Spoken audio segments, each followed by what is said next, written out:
Greetings, everyone. This is Rock and Roll Spot Convention with the weekly comic event. We're making our way through this week's Marvel Haul. So let's continue with Fantastic Four, number 29.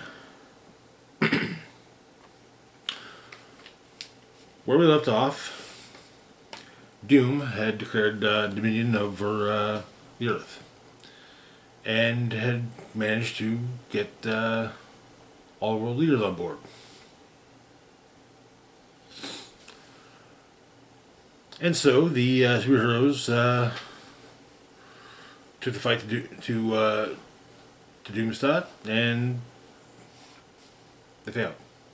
They weren't killed or captured or anything, but they failed.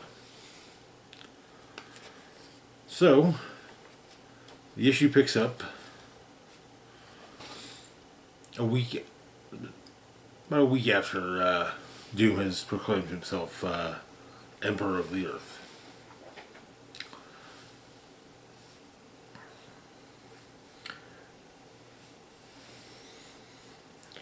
The Fantastic Four are doing what they can, retain their normal lives. Reed points out in the narration that when something like this continues, or happens, life continues. Everything continues. In this case, Doom wants it to.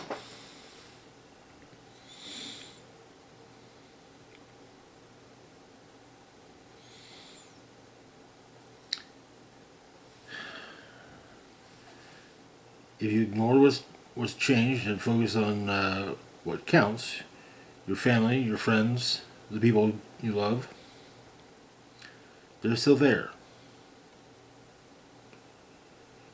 They're still who they are, or who they were.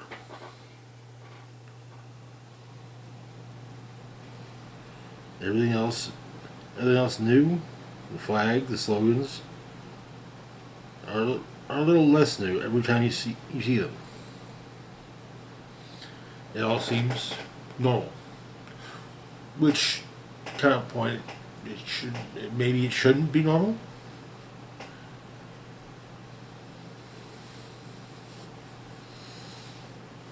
Especially with the slogan that Doom is running with, largely is only Doom can save us, only Doom can save you.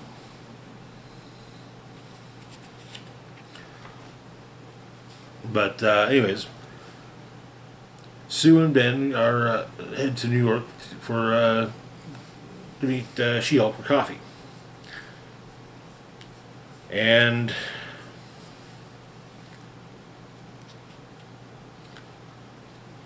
they did do some catching up. And Sue asks her friend, the attorney, a simple question. How is any of what Doom is doing legal? And Jen's at least pointing out that none of it is. That's the thing about laws. They don't mean anything if they're not enforced. So when folks say they don't get in trouble for eating an onion after 6 p.m. or singing while wearing a swimsuit or whatever wacky laws are still on the books. There are a lot of outdated laws that have never been repealed that should be.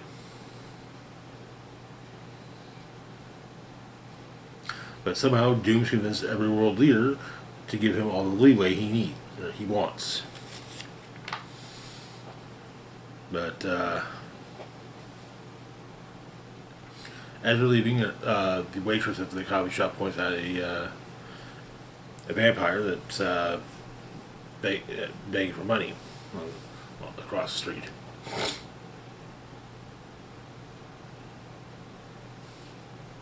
And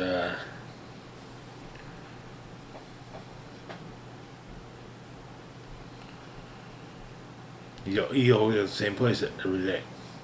But as they leave the coffee shop, A mob is chasing a family of four. Mom, dad, two kids. Apparently, they're vampires. And back during Blood Hunt, the vampires were now able to walk in the sun, but they're not harming anyone. Apparently, one of them ate a pigeon. That's what got the mob after them. But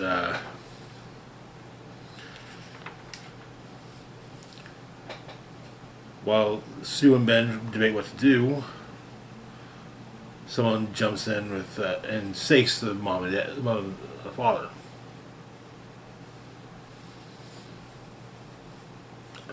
Killing them in front of their kids. But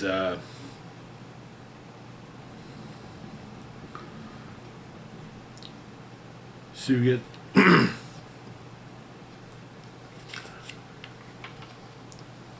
Sue takes the kids to Arizona, to the EFF's home, and the daughter, Brooke, explains that the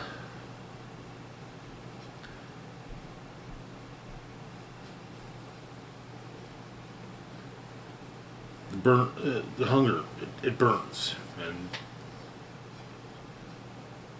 that pigeon probably wasn't enough. Eventually they go feral, and Reed comes up with a scientific solution. Kids chat on it, and they're fine. And so, Reed quickly tells the world of this the formula. It can be made in any kitchen, and the kids are. The FF managed to find the kids' surviving family and deliver them to them, but they explained that Doom was basically using vampires as a scapegoat. Another to blame.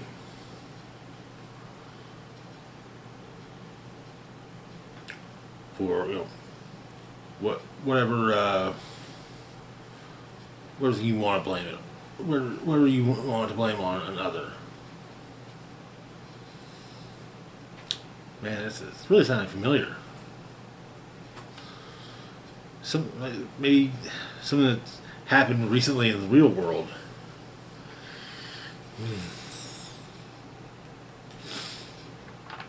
But yeah, FF part ways, and they're happy that they got at least something of a win. You know, it's not the big win, but it's a win. You got to cherish those the small wins as well as the big wins.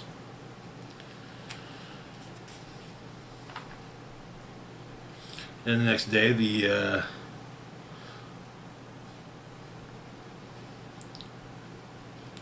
Valeria and Franklin, as well as Ben and Alicia's kids, are out of school and headed to the bus. And, well, their across-street neighbors have redecorated.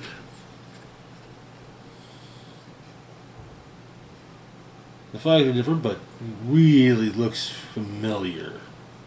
Eerily familiar. Like, you've probably at least seen pictures of houses that were decorated like this. Not for Doom, but for another world leader who basically has done everything they could to avoid the consequences of their actions. That is where the issue ends. Good issue. And yeah, the symbolism is very clear. moving on to our next book, we've got Red Hulk #1.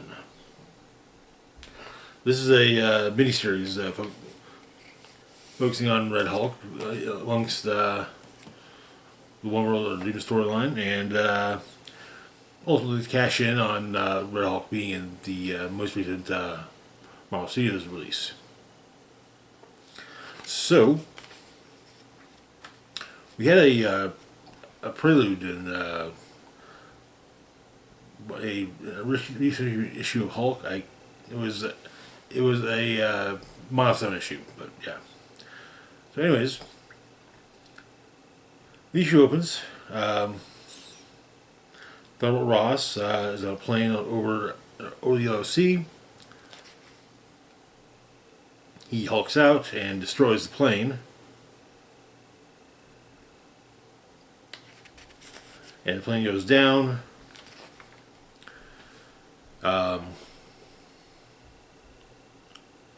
Near a nuclear research facility. And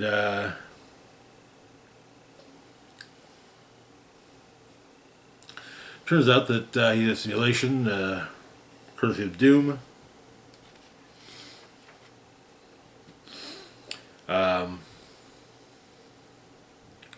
But he's also a prisoner of Doom, and well, yeah. Unable to Hulk out, and but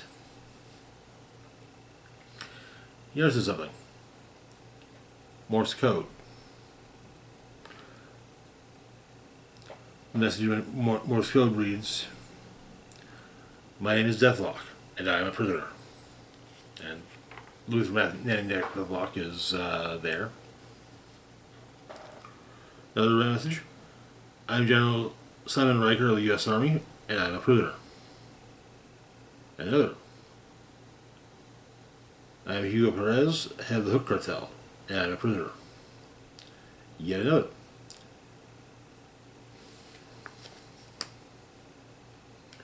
"I am Li Wan Tang, professor of political science at Harvard University, and I'm a prisoner."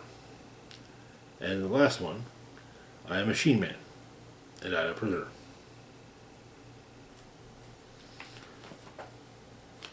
Apparently,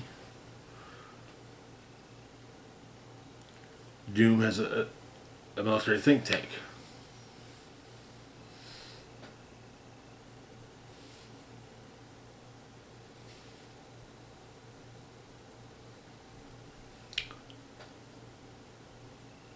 Ways to variously to cause various bits of chaos where he wants. But the realization gets Ross to shave and basically cut his hair as best he can, and him and Machine Man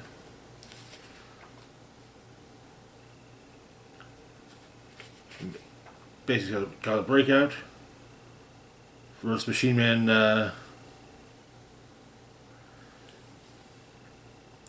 going into the air vents as Machine Man is closest to Ross's cell.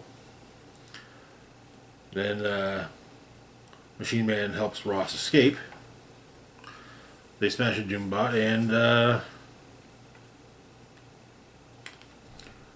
Ross takes the part of the component of the Doombot and is able to Hulk out, and that is where the issue ends.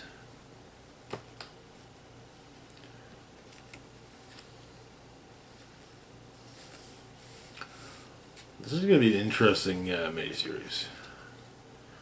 Probably a lot of fun. I especially appreciate the fact that both Machine Man and Deathlock are involved. That's a nice touch. But anyways, that's do it for now. As always, feel free to like, share, and subscribe. Links to my Facebook, Blue Sky, Instagram, Mastodon, Twitter, Patreon, PayPal can be found in the description box down below.